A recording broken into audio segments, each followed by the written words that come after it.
Hello, those of you joining, thank you for joining. If you've ever watched one of my scopes, you'll know that this is my early morning walk on Swiss Avenue.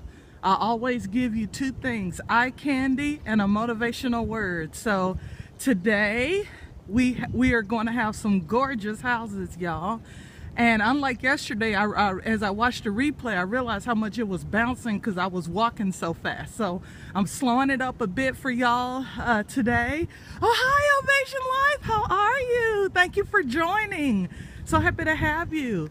The homes here, as I said, were built in the early 1900s. This one is 1916. And just as I said before, I want to make these quick. Don't forget to give me hearts. Just tap that screen and give me hearts and love so I'll know that you're enjoying this. I'm getting a lot of great feedback. Some people don't wake up early, but they watch it later. So, and also if you swipe to the left, you can invite people to join us. This is one of my particular favorites, y'all, because they have a lot of dinner parties that are out on that porch and on this lawn. It's so pretty. So today's word is about success versus fulfillment. I felt particularly led to talk about this topic because I was talking to a highly successful female executive on the East Coast yesterday. And when I was talking to her, she was making a point that she's very well aware of what her strengths and weaknesses are.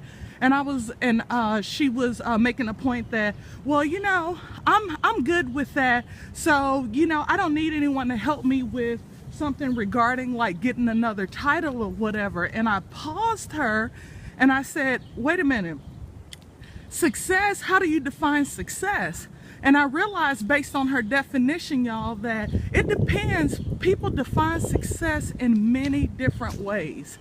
And you need to know that because as you pursue what will give you life fulfillment, if you're not clear on what that definition is of success, you will think that, oh, well, if I chase this, if I chase the money, if I chase the title, if I chase this will give me life fulfillment. You will get there and you will be sorely disappointed. Here's a particularly beautiful house coming up, y'all, too, just to get you prepared.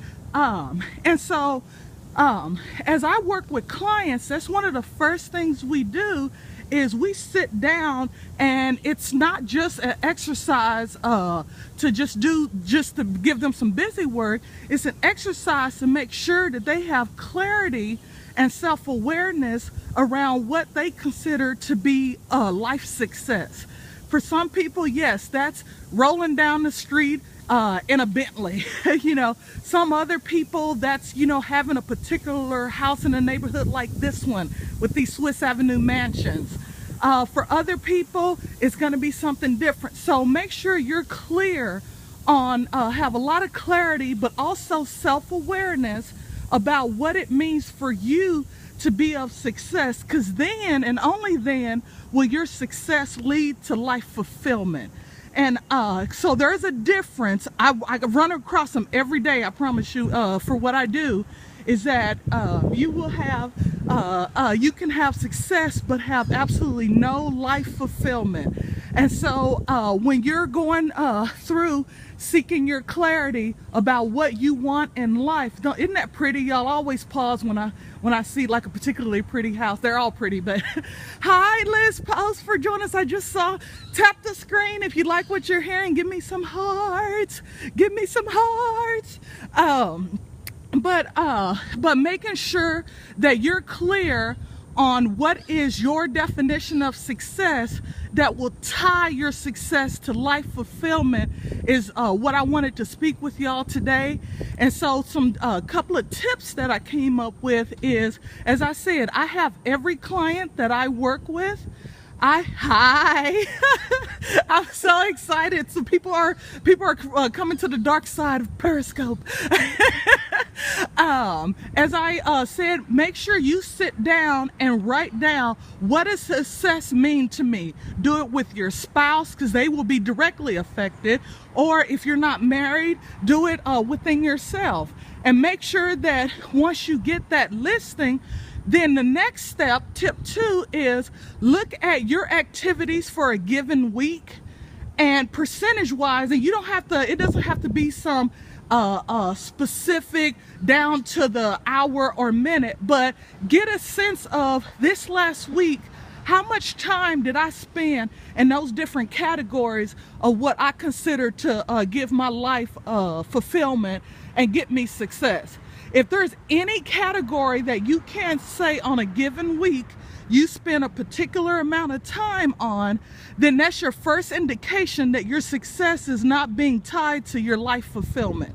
And so once you know that, so step 1 is about getting clarity, and I mentioned that earlier. Step 2 is about once you get the clarity, to get the self-awareness. So once you have the self-awareness that, you know what, this is really important to me and I consider this to help me be successful, but I've only spent 5 minutes doing this particular thing.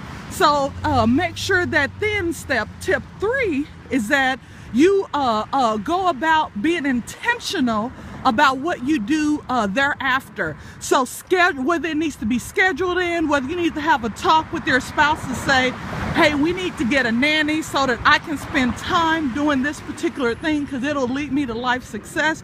Hopefully, no matter who you are, that includes personal development and whatnot. So that's step 3. So give me some hearts at the end. If Liz, I don't know if you know, but tap on the screen, tap, tap, tap, tap, tap, tap, tap. It'll give me some hearts. And y'all, have a great day. I'm so happy to bring this to you. It's always a pleasure. People love them and always watch them later, it seems like. And thank you for joining me. And I will have my scope later on part 2 of the confidence factor. Thank y'all.